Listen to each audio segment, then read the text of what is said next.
The brochure says, workflow tools make automation easy. Just connect the boxes. Adorable. I am Professor Whiskers, and I have watched adults learn that the arrow between boxes is not a contract. It is a rumor. Today we tour the gap slowly because panic is for dogs. First question, when the machine reboots, what exists? State means the workflow survives a restart without developing amnesia. A durable engine writes an event history, checkpoints the last completed step, then replays the same decision after a deploy kills the worker. This exists because nodes reboot, pods vanish, and someone always ships at noon. Organizations fumble this by keeping progress in a worker's memory, in a variable named final. But survival creates a problem. If delivery is retried, can the same step run twice safely? Retries admit the network is a gossip, not a priest. The step will run twice. A timeout means maybe, so the client tries again with the same idempotency key, and the database enforces one effect with a unique constraint. Finance prefers one result. Teams fumble it by wrapping a charge card call in a polite loop and calling the ledger optimistic. Still, repetition handles maybe. When the answer is clearly no, which road does the workflow take? Error paths are the roads nobody demos. Split failures into transient, permanent, in business refusal. Part poison messages with reason and attempts in a dead letter queue. They exist because unhappy paths outnumber the happy one. The classic fumble is catch everything, log nothing, continue bravely, and let accounting find the body. Once every failure has a road, traffic becomes the issue. If 10,000 orders rebound toward one tired API, what stops concern from becoming a denial of service?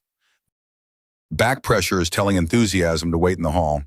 Cap concurrency, buffer in a queue, spend tokens from a bucket, and honor retry after. Downstream systems have feelings. Databases lock, vendors throttle, and the compliance inbox is one human named Deb. Organizations fumble this by learning the rate limit from a screenshot during their own incident. Even polite waiting can hide a corpse. If the queue is stuck, slow, or lying, who sees it before the customer does? Observability, again, because faith is not a monitoring strategy. Propagate one correlation identifier across webhooks, queues, and jobs.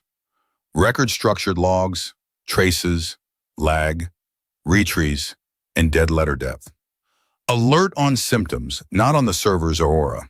A workflow you can't watch is a workflow you can't trust. Many teams fumble this with a green dashboard that samples only successful runs, which is brave and wrong. Yet perfect telemetry leaves one human question. Who built this, and who remains? Meanwhile, in reality, the map has 200 nodes and 0 error handling. It was built by Mara, the one person who understood the tool, while leadership confused velocity with prayer.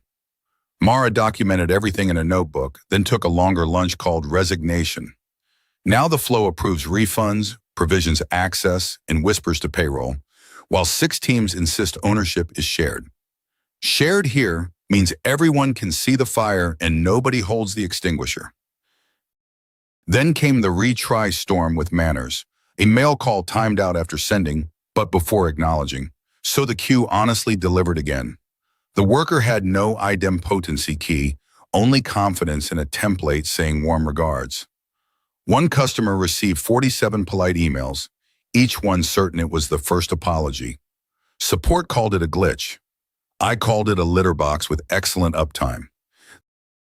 The demo had one path. Production has all of them. Connect your boxes if it amuses you. I will be grooming my state machine and judging your queue depth.